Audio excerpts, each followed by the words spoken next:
Olá, voltei para este canal, voltei para fazer os vídeos que eu amo fazer, mas muitas vezes não faço. Por quê? É o tema do vídeo de hoje, autossabotagem.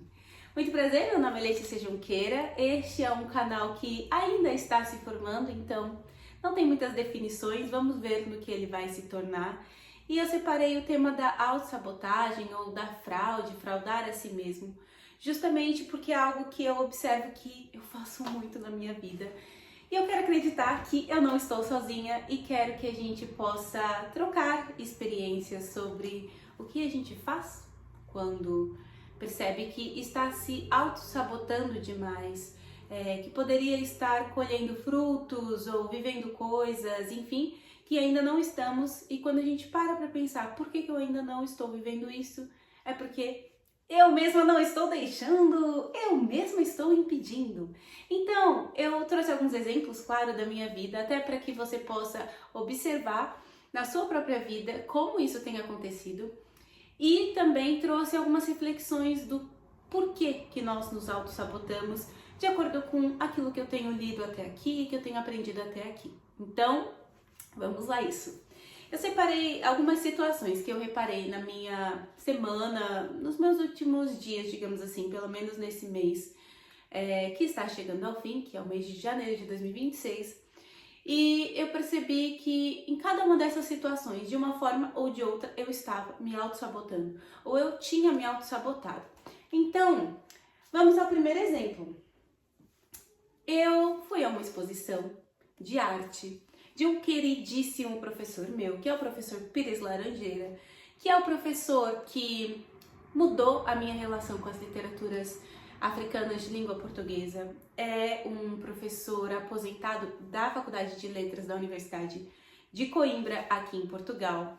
É um professor que, portanto, me deu aulas, me orientou numa iniciação científica, enfim, e que me incentivou muito e me incentiva muito a seguir a carreira acadêmica. Inclusive foi ele, para ser bem sincera, que plantou em mim essa sementinha de que sim, Letícia, você pode e na verdade eu até acho que você deva ser professora universitária.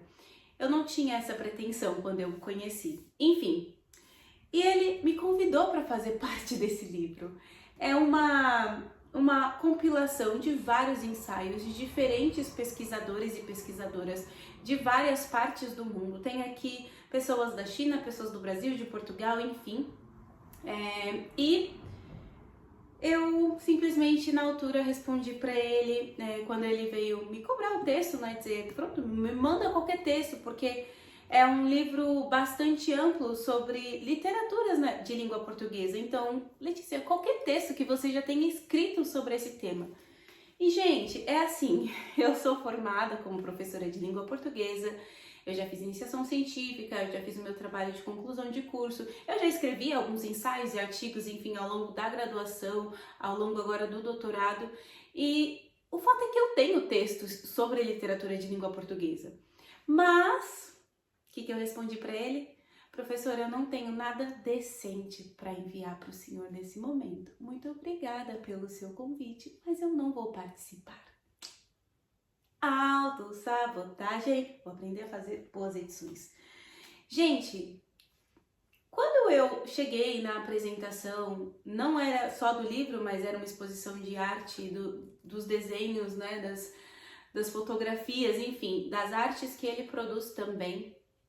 Eu parei e pensei, por que eu não tô nesse livro? Por que eu não me permiti estar nesse livro? Meu nome podia estar aqui na capa também, como mais uma pessoa que escreveu alguma coisa sobre literatura de língua portuguesa. Mas por que eu não estou? Não é porque eu não tinha textos, ou seja, não é porque eu não tinha o recurso, eu não estava preparada, não. Não é porque eu não fui convidada, não fui tida como uma pessoa que poderia sim ter um texto de qualidade para estar num compilado ao lado, diga-se de passagem, de doutores, doutoras, pós-doutorados, enfim. E também ao lado de colegas doutorandos, enfim, mas ao lado de pessoas fenomenais, excepcionais, que são meus exemplos, enfim. E eu parei para pensar por quê? Por que que eu não estou ali? Por que que eu não me permiti estar ali? Guarda essa informação que a gente vai chegar nas respostas juntos. Depois, aconteceu também recentemente de eu me inscrever num curso de inglês para dar continuidade aos meus estudos. Inglês é uma língua que eu estudo já desde a adolescência, assim, de uma forma mais, digamos, focada e assídua, né, para além da escola normal. E eu fiz o teste inclusive era um teste, na minha opinião, bastante superficial, porque ele tinha apenas algumas perguntas, ou melhor, algumas afirmações para nós completarmos as palavras faltantes e pronto, não tinha nada de listening, não tinha nada de speaking, enfim. Mas eu fiz o teste e no teste eu fiquei ali entre o intermediário 1 e o intermediário 2, que é onde eu acho também que eu estou, onde eu achava pelo menos até aqui. E eu fui, me inscrevi e tal para essa turma, participei da aula com a teacher lá do intermediário 2 e no dia seguinte a coordenadora do curso veio falar comigo que a professora da aula, e inclusive a própria coordenadora estava na aula, assistindo a aula também, e a professora disse para a coordenadora pedagógica que a Letícia, eu, não é intermediário 2, que ela está na sala errada, ela é avançado, um avançado 2 ou um avançado 1, mas com certeza não é intermediário. E aí ela veio me perguntar, a coordenadora, se eu aceitava, olha isso gente, se eu aceitava ir para o avançado, que ela podia me transferir para uma das turmas, que tinha o avançado 1 no horário tal e tal, e tinha o avançado 2 no horário tal e tal. O que o cérebro da Letícia autossabotadora logo fez? Acho que eu vou ficar no avançado 1, porque vai que essa professora tá enganada, né? Vai que essa professora de inglês, que tem anos de experiência, que tem, enfim, vivência nos Estados Unidos, etc., está enganada acerca do meu inglês. Eu acho melhor eu ficar no avançado 1, porque, né? E aí, graças a Deus, eu também me refutei mentalmente e pensei, não, eu acho que eu posso ir para um avançado 2. E se eu achar muito difícil, se eu ver que as pessoas estão muito à minha frente, eu vou me desafiar e eu vou correr atrás para atingir essas pessoas. Eu quero estar num ambiente onde as pessoas até saibam mais do que eu, para que eu possa também ter mais motivação de correr atrás. Eu quero conversar com essas pessoas, eu quero fazer os exercícios, enfim. Eu respondi para a coordenadora que eu iria para o avançado 2 e, enfim, lá estou. Mas o fato é que, mais uma vez, eu havia me auto-sabotado, né, ou me sabotado. Eu tinha me colocado numa turma muito aquém daquilo que eu já sou capaz, que eu verdadeiramente posso. Enfim, terceiro exemplo.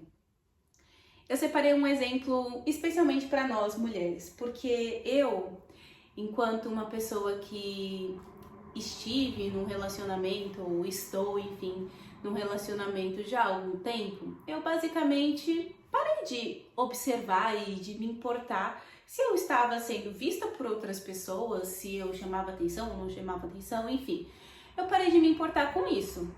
Não significa que eu me desleixei, muito pelo contrário, eu gosto muito de me cuidar, gosto muito de me arrumar, mas isso tem a ver com a minha personalidade, na verdade, eu digo até mais, tem a ver com uma autoestima que eu aprendi a construir a partir da forma como eu também me apresento para o mundo, porque eu sou uma mulher negra, cresci sofrendo racismo e a minha autoestima, a minha autoimagem sempre foi muito deturpada, sempre foi muito atacada e, portanto, tudo aquilo que eu posso fazer para ir contra todos esses anos de racismo que eu sofri enquanto criança e adolescente, eu faço. Então, eu me cuido bastante, eu busco gostar da minha autoimagem, eu sou uma pessoa que não sai à rua sem se arrumar. Enfim, e aí eu parei de me importar com a opinião dos homens, digamos assim. Mas nesse último mês, eu diria até nesses últimos 20 dias, algo aconteceu. 4 homens de situações diferentes, pontos diferentes, enfim, contextos diferentes, deram em cima de mim assim explicitamente, para resumir, deram em cima de mim explicitamente. Um foi muito engraçado, inclusive, que eu encontrei com ele, pronto, eu estava no metrô, ele também era funcionário do metrô, E ele puxou uma conversa comigo um pouco aleatória, né? Porque, enfim, não tinha o menor contexto para conversa, mas ele puxou uma conversa ali, perguntando se podia comer a bolacha que eu tava comendo, enfim. E em determinado ponto ele perguntou o meu nome, etc. E quando eu perguntei o nome dele, ele parou, pensou, refletiu. E eu achei aquilo super esquisito, né? Eu falei, você vai mentir? Qual é o seu nome, né? Você tá pensando em inventar um nome? E ele falou, não, eu tava aqui pensando, o meu nome é Amor. E eu, tipo, achei aquilo engraçadíssimo, achei uma forma, pronto, uma forma diferente de fazer uma cantada, né? Porque ele estava querendo que eu o chamasse de amor, né? Ou seja, ele estava me paquerando. Enfim, e depois, claro, né, a brincadeira seguiu, enfim, eu entrei na brincadeira dele, né? Olha, desculpa, eu não posso chamar assim, enfim, e lá ele depois me disse o nome, digamos, verdadeiro dele. Mas isso é só um exemplo para mostrar que, novamente, eu estava me sabotando, me colocando para baixo, achando que afinal eu já não chamava mais atenção, se calhar é porque eu já não sou mais tão nova, o que é um absurdo, né? Porque eu tenho 29 anos, mas enfim, coisas da cabeça. Enfim, simplesmente achava que, olha, se calhar, pronto, né? Já não sou mais tão atraente assim, e vida que segue. E também lá está, né? Tô num relacionamento também, tudo bem, enfim, né? Eu tenho, digamos, quem me admire. Mas o fato é que tudo isso mostra, né, em outras situações, eu queria que você pensasse também nas situações na sua vida que mostram que você, na verdade, está se sabotando. Se sabotar é colocar-se para baixo e acreditar que você é menos daquilo que você verdadeiramente é, ou fazer menos do que aquilo que você verdadeiramente pode fazer. Então, a autossabotagem nada mais é do que você puxando o seu próprio tapete, em qualquer área da vida. Agora, vamos para o ponto que é, por que nós fazemos isso? E como que nós podemos deixar de fazer isso? Eu estava refletindo sobre o porquê. E eu entendi que um dos motivos, pelo menos, tem a ver com o fato de nós não queremos chamar a atenção. Não queremos passar vergonha, estar no centro da situação, né, em cima do palco e falhar e, enfim, ser mal interpretado, ser julgado, enfim. Eu estou lendo um livro que se chama, em português, A Coragem de Ser Imperfeito, é a tradução pelo menos no Brasil, que é de uma autora americana, né, estadunidense, que é a Brené Brown, e ela tem também um TED Talks sobre este tema, sobre esta pesquisa. E em determinado ponto do livro ela fala sobre como nós não gostamos de ser vulneráveis, né? Basicamente, digamos, a linha que todo o livro segue, mas nesse ponto da vulnerabilidade ela fala sobre a vergonha. Como basicamente ninguém gosta de passar vergonha, nós estamos o tempo todo evitando a vergonha, é um sentimento que as pessoas não gostam de sentir, nós não gostamos de sentir vergonha.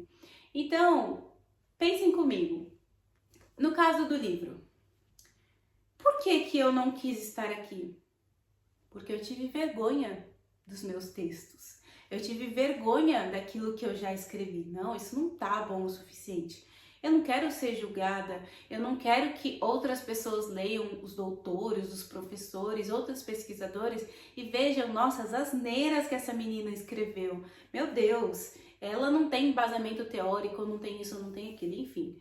Então, eu não quis estar em cima do palco, eu não quis estar à frente de todo mundo para ser julgada. No caso do inglês, a mesma coisa, vergonha. Eu não quero, de forma nenhuma, estar numa turma que todo mundo fala um inglês maravilhoso e eu falo um inglês macarrônico. Não quero isso.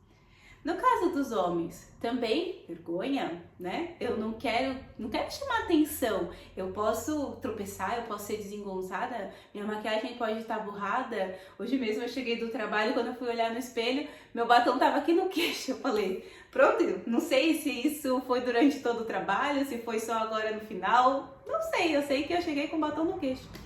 Então, o tempo todo nós estamos evitando a vergonha, estamos evitando esse holofote em cima de nós e das nossas falhas, das nossas vulnerabilidades, dos nossos medos. Então, acaba que a autossabotagem é uma resposta natural, uma resposta, inclusive, diria, biológica de cada ser humano para evitar a superexposição e evitar o perigo, entre aspas, porque muitas vezes é um perigo totalmente diferente do perigo real, né, de uma ameaça real, de morte ou de fome ou do que quer que seja, mas é um perigo da rejeição, é o perigo de não pertencer mais a um grupo, né, de ser excluído. E o que nós sabemos, né, de base da sociologia é que o ser humano é um animal de grupo. Nós queremos fazer parte de grupos, queremos estar bem com as pessoas, queremos ser aceites. Então, esse é um ponto muito importante da autossabotagem. Por que ela acontece? Com certeza, essa é uma das razões pela qual a autossabotagem acontece, e no fim das contas a gente pode perceber que é uma autoproteção, não deixa de ser uma autoproteção. Só que ela traz consequências negativas, digamos assim. Ela nos impede de realizar sonhos, de realizar projetos. Eu quero ser escritora, eu quero ser pesquisadora, eu quero ser professora universitária. Mas se eu sempre tiver vergonha de publicar os meus textos, se eu sempre tiver vergonha de colocar a minha cara a tapa, como nós dizemos no Brasil, eu nunca vou chegar lá. Eu estou puxando meu próprio tapete. Se eu, vamos supor, fosse uma pessoa solteira e estivesse sempre com vergonha de chamar atenção, sempre com vergonha dos homens falarem comigo, de não estar bem arrumada ou de estar com a maquiagem borrada, como eu falei, eu nunca encontraria um par. Se eu nunca permitisse a mim mesma progredir nos meus estudos de inglês, eu nunca vou chegar ao avançado, eu nunca vou finalmente ter um diploma, enfim, um certificado de inglês, porque eu sempre vou achar que eu estou no intermediário, eu tenho que aprender muito mais, eu ainda não tenho o vocabulário XPTO, como se diz aqui em Portugal, né? O incrível. Enfim, então, agora, o que nós podemos fazer para ir contra a autossabotagem, para conseguir evitar que isso aconteça na nossa vida? Refutar os pensamentos. Refutar os pensamentos é uma ótima estratégia de evitar a autossabotagem. Refutar os pensamentos de eu não posso, melhor não, eu não consigo, e se não der certo, nem vou tentar, melhor não enviar.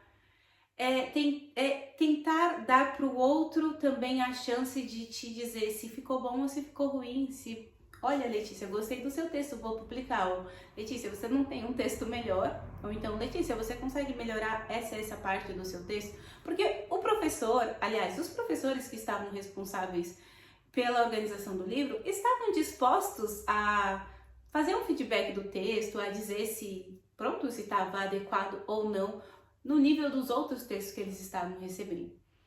Enfim, então é refutar os seus pensamentos autossabotadores, se colocar mais à prova, colocar-se no risco. A autora Brené Brown fala sobre ir para a arena do combate, da guerra, da exposição, ir para cima do palco, enfim. E eu gosto dessa alegoria que ela usa, né, da arena, né, no sentido da batalha, ou do palco, no sentido de você ser o protagonista da sua vida e, enfim, se dar a oportunidade de falhar em público, mas também de acertar em público. E é isso que eu tenho para hoje. Eu espero que a autossabotagem não me pare, não me impeça de atingir os meus sonhos e que ela também não faça isso com você e com os seus. Até o próximo vídeo. Tchau, tchau!